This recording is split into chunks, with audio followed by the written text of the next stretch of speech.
नमस्कार, दोपहर समाचार में आपका स्वागत है।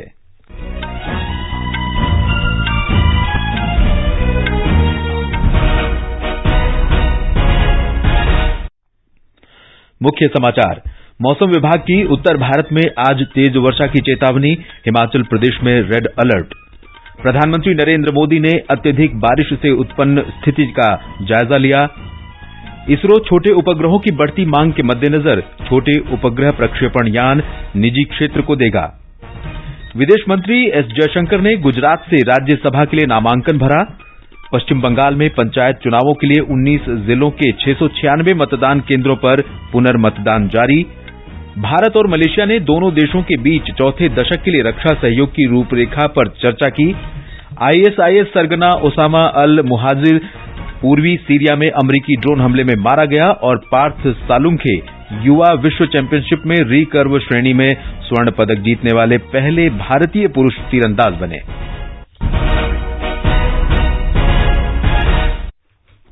दोपहर समाचार के साथ मैं देवेंद्र त्रिपाठी। मौसम विभाग ने आज तेज वर्षा की चेतावनी उत्तर भारत के लिए जारी की है। विभाग ने कहा है कि दिल्ली सहित उत्तर भारत में पश्चिमी विक्षोभ के कारण मूसलाधार वर्षा हो रही है। विभाग ने पंजाब, हरियाणा, चंडीगढ़, दिल्ली और राजस्थान सहित पश्चिमी हिमालय क्षेत्र में आज अधिकांश जगहों पर मध्यम और कुछ स्थानों पर भारी वर्षा की संभावना व्यक्त की है। उत्तर प्रदेश में 12 जुलाई तक कई स्थानों पर भारी जबकि कुछ स्थानों पर मूसलाधार वर्षा की संभावना है। राज्य में मूसलाधार बारिश के कारण 24 घंटों में 34 लोगों की मृत्यु हो गई है। दिल्ली में यमुना का जलस्तर लगातार बढ़ रहा है। केंद्रीय जल आयोग के अनुसार कल यमुना नदी का जलस्तर खतरे के निशान 205.33 मीटर को पार कर सकता है। वर्तमान में यमुना का जलस्तर 203.33 मीटर पर बना हुआ है। मौसम विभाग ने आज दिल्ली राष्ट्रीय राजधानी क्षेत्र के विभिन्न हिस्सों में हल्की सी मध्यम बारिश का अनुमान व्यक्त किया है। दिल्ली में पिछले 2 दिनों में हुई बारिश के कारण दिल्ली और राष्ट्रीय राजधानी क्षेत्र की कई सड़कों पर पानी भर गया है। हिमाचल प्रदेश में पिछले 2 दिनों से तेज वर्षा के कारण जनजीवन अस्त व्यस्त हो गया है। राज्य में भीषण वर्षा के कारण अब तक 54 लोगों की मृत्यु हो चुकी है। इसके अलावा 46 घर पूरी तरह से नष्ट हो चुके हैं। इस बार मानसून के दौरान राज्य में अब तक 365 करोड़ रुपए की संपत्ति के नुकसान का आकलन किया गया है। एक रिपोर्ट। प्रदेश में पिछले 2 दिनों से लगातार हो रही वर्षा से जनजीवन बुरी तरह प्रभावित हुआ है। भारी वर्षा के कारण प्रदेश के अनेक स्थानों पर लगभग 800 सड़क मार्ग अवरुद्ध हुए हैं और नदी नालों का जलस्तर बढ़ने से कई पुल भी ढह गए हैं। वहीं एनडीआरएफ की 14वीं बटालियन ने साहसिक और कठिनतम रेस्क्यू ऑपरेशन के तहत मंडी जिले के नगवाई में ब्यास नदी में फंसे 6 लोगों को बीती आधी रात सुरक्षित निकाल लिया है। इस बीच मौसम विभाग की चेतावनी को देखते हुए राज्य सरकार ने लोगों से अनावश्यक यात्रा न करने और नदी नालों के समीप न जाने की अपील की है। मुख्यमंत्री सुखविंदर सिंह सुक्खू ने सभी विधायकों से अपने अपने विधानसभा क्षेत्रों में रहने और आपदा की इस घड़ी में लोगों का सहयोग करने का आह्वान किया है। रितेश कपूर, आकाशवाणी समाचार, शिमला। इस बीच हिमाचल प्रदेश के मुख्यमंत्री सुखविंदर सिंह सुक्खू ने आपदा से निपटने संबंधी फोन नंबरों की जानकारी दी। आपदा से निपटने के लिए 3 नंबरों को जारी किया है। ये नंबर है 1100 नंबर, 1070 नंबर, 1077 नंबर। इन नंबरों पर आप कॉल करके जो भी कोई व्यक्ति आपदा में फंसा उसकी जानकारी आप इन नंबरों के माध्यम से हमारे माध्यम से पहुंचा सकते हैं। पंजाब में कुछ दिनों से लगातार हो रही भारी बारिश के चलते जीवन अस्त व्यस्त हो गया है। पटियाला और मोहाली जिलों के बाढ़ग्रस्त क्षेत्रों में फंसे लोगों को सुरक्षित निकालने के लिए जिला प्रशासन ने भारतीय सेना की मदद ली है। सतलुज नदी का पानी जालंधर जिले के फिल्लौर में स्थित पुलिस अकादमी के पार्किंग क्षेत्र में घुस गया है। मौसम विभाग ने पंजाब के कुछ जिलों में भारी बारिश की आशंका जताई है।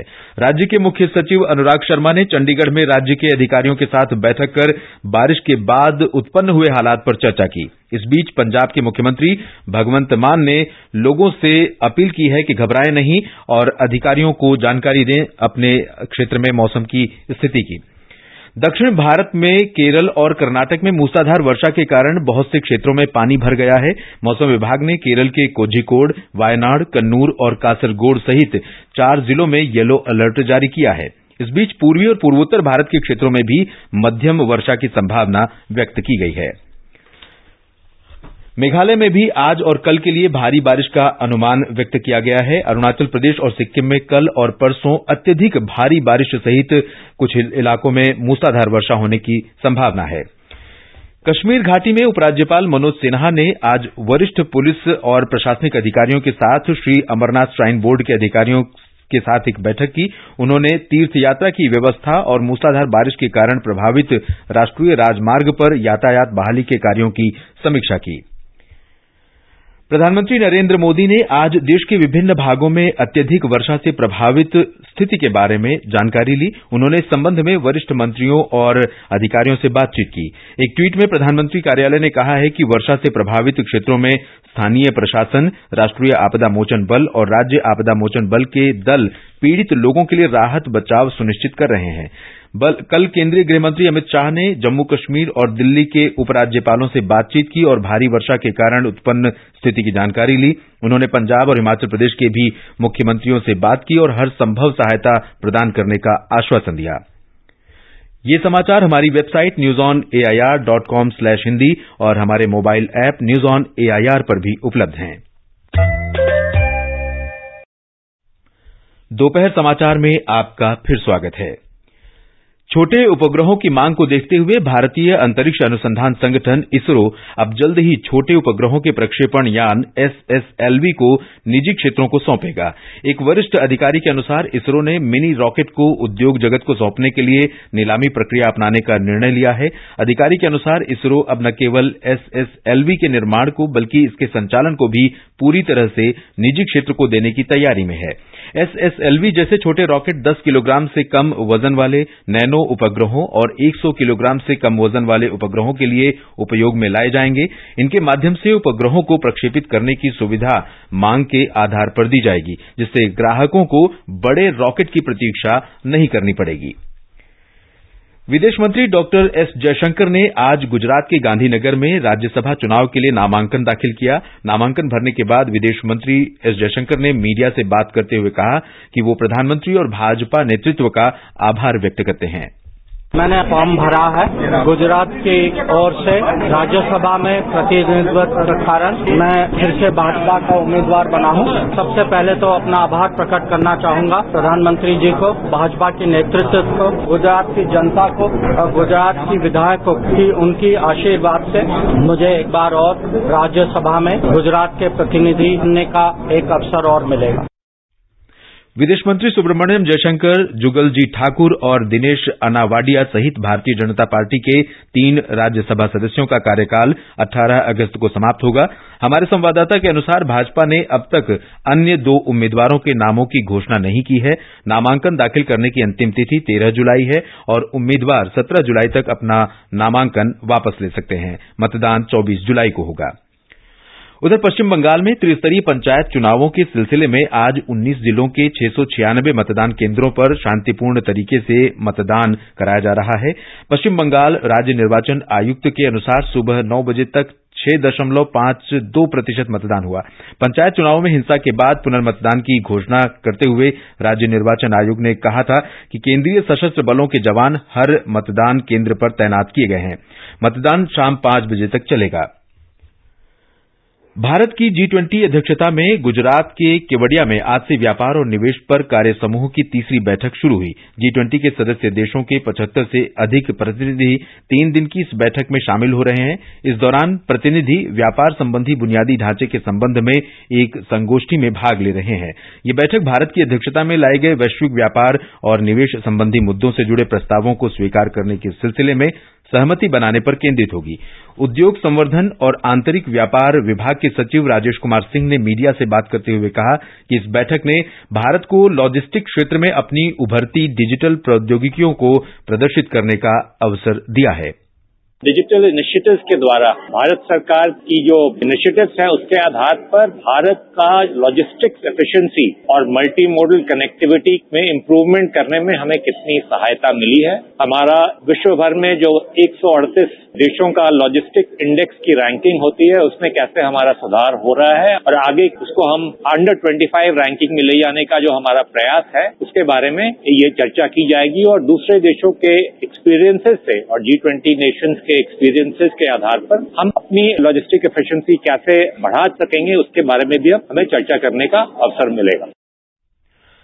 G20 संस्कृति कार्य समूह की तीसरी बैठक आज हम्पी में हो रही है। संसदीय कार्यमंत्री प्रहलाद जोशी बैठक में भाग ले रहे हैं। इसमें प्रस्तावित 4 विषयों पर आम सहमति बनाई जाएगी, जो 26 अगस्त को वाराणसी में होने वाली चौथी संस्कृति कार्य समिति की बैठक के अनुसार मंत्री स्तरीय घोषणा का हिस्सा बनेगी। संसदीय कार्यमंत्री ने कहा कि भारत द्वारा प्रस्तावित 4 प्राथमिकता वाले क्षेत्रों पर G20 सदस्य देशों का दृष्टिकोण भविष्य का मार्ग प्रशस्त करेगा। ये समाचार आकाशवाणी से प्रसारित किए जा रहे हैं। ताजा समाचार जानने के लिए आप हमारे Twitter handle @AIR News Hindi को फॉलो कर सकते हैं। ये आकाशवाणी है। भारत और मलेशिया ने आज व्यापक द्विपक्षीय रक्षा संबंधों की विविधता की विस्तार से समीक्षा की। मलेशिया यात्रा पर गए रक्षा मंत्री राजनाथ सिंह ने मलेशिया के रक्षा मंत्री मोहम्मद हसन से कुआलालंपुर में मुलाकात की। दोनों नेताओं ने चौथे दशक के लिए भारत मलेशिया रक्षा सहयोग की रूपरेखा पर चर्चा की। राजनाथ सिंह मलेशिया की 3 दिन की यात्रा पर कल कुआलालंपुर पहुंचे। ये यात्रा द्विपक्षीय रक्षा सहयोग बढ़ाने और बड़े स्तर पर सामरिक साझेदारी सुदृढ़ करने पर केंद्रित है। पूरे क्षेत्र में शांति और समृद्धि भारत और मलेशिया के आपसी हित में है। दोनों देशों के बीच मजबूत और बहुपक्षीय संबंध हैं, जिनका विस्तार रक्षा और सुरक्षा सहित कई सामरिक क्षेत्रों में हुआ है। आईआईटी मद्रास के निदेशक प्रोफेसर वी कामकोटी ने आज कहा कि तंजानिया के जांजीबार में पहला आईआईटी अंतर्राष्ट्रीय परिसर खोलना संस्थान के इतिहास में एक बड़ा मील का पत्थर है। उन्होंने कहा कि इसके माध्यम से आईआईटी मद्रास जांजीबार में भविष्य की उच्च शिक्षा पहल में सक्रिय भागीदारी को लेकर आशान्वित है। श्री कामकोटी ने कहा कि तंजानिया में पहला आईआईटी अंतर्राष्ट्रीय परिसर स्थापित करना रणनीतिक साझेदारी और शिक्षा के क्षेत्र में दोनों देशों के बीच एक निर्णायक क्षण है। उन्होंने कहा कि 2023-24 का पहला शैक्षणिक वर्ष शुरू हो गया है और कक्षाएं अक्टूबर 2023 से आरंभ होंगी। अमरीकी सेना ने दावा किया है कि पूर्वी सीरिया में एक ड्रोन हमले में इस्लामिक स्टेट का सरगना ओसामा अल मुहाजिर मारा गया है। यूएस सेंट्रल कमांड के प्रमुख माइकल कुरिल्ला ने कहा कि हमने स्पष्ट कर दिया है कि हम पूरे क्षेत्र में इस्लामिक स्टेट को हराने के लिए पूरी तरह से प्रतिबद्ध हैं। उन्होंने कहा कि इस्लामिक स्टेट न केवल इस क्षेत्र के लिए बल्कि अन्य क्षेत्रों के लिए भी खतरा बना हुआ है। अमेरिका ने इस्लामिक स्टेट से लड़ने के लिए वैश्विक प्रयास के अंतर्गत सीरिया में 1000 सैनिकों की तैनाती की है। केंद्रीय मत्स्य पालन मंत्री पुरुषोत्तम रूपाला ने कहा है कि वैश्विक मत्स्य पालन क्षेत्र में महत्वपूर्ण स्थान बनाने के लिए भारत के पास सबसे बड़ा समुद्री संसाधन मौजूद है। चेन्नई के पास महाबलीपुरम में राष्ट्रीय मत्स्य पालन दिवस समारोह के अवसर पर उन्होंने कहा कि मछलियों से संबंधित क्षेत्रों में शोध और उनसे जुड़े रोगों के बारे में जानकारी आज विश्व में अत्यंत महत्वपूर्ण है। उन्होंने कहा कि नरेंद्र मोदी के नेतृत्व वाली सरकार ने मछली पालन के क्षेत्र के विकास के लिए 38,000 करोड़ रुपए से अधिक आवंटित किए हैं। इस अवसर पर केंद्रीय राज्य मंत्री डॉक्टर एन मुरुगन ने कहा कि मत्स्य पालन क्षेत्र में 120 स्टार्टअप काम कर रहे हैं। उन्होंने कहा कि ये स्टार्टअप अब मछलियों के कारोबार, उनसे संबंधित उत्पाद और इस क्षेत्र के विकास के लिए आवश्यक सॉफ्टवेयर प्रदान कर रहे हैं। पार्थ सालुंखे युवा विश्व चैंपियनशिप में रिकर्व श्रेणी में स्वर्ण पदक जीतने वाले पहले भारतीय पुरुष तीरंदाज बन गए हैं। इस प्रतियोगिता में भारत ने अब तक के सर्वाधिक 11 पदक जीते। महाराष्ट्र में सतारा के 19 वर्षीय पार्थ सालुंखे ने आयरलैंड के लिमरिक में 21 वर्ष से कम उम्र की पुरुषों की रिकर्व स्पर्धा के फाइनल में कोरियाई खिलाड़ी को मात दी।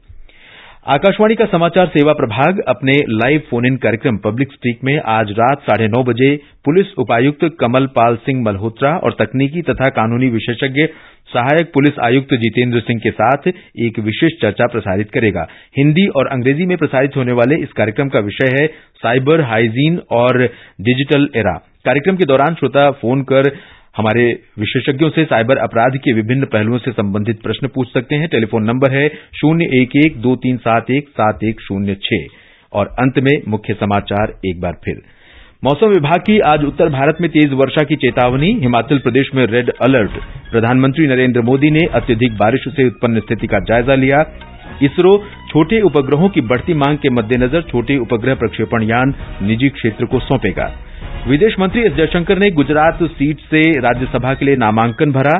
पश्चिम बंगाल में पंचायत चुनावों के लिए 19 जिलों के 696 मतदान केंद्रों पर पुनर्मतदान जारी। भारत और मलेशिया ने दोनों देशों के बीच चौथे दशक के लिए रक्षा सहयोग की रूपरेखा पर चर्चा की। और आईएसआईएस सरगना ओसामा अल मुहाजिर पूर्वी सीरिया में अमरीकी ड्रोन हमले में मारा गया। इसके साथ ही दोपहर समाचार का ये अंक समाप्त हुआ। नमस्कार।